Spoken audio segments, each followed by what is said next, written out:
How to answer and make a call from Seeken Gravity Watch. From the watch face, swipe down and press the 3.0 button. And then go to your phone's Bluetooth settings and pair BT 3.0.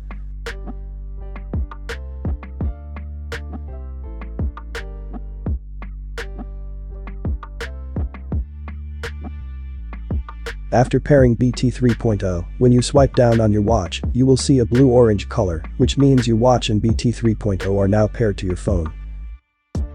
Note that BT 3.0 connects automatically whenever you select the phone option on the watch and disconnects when not in use. You can increase or decrease the watch speaker volume or transfer the call back to your phone by pressing the button next to the call cut button.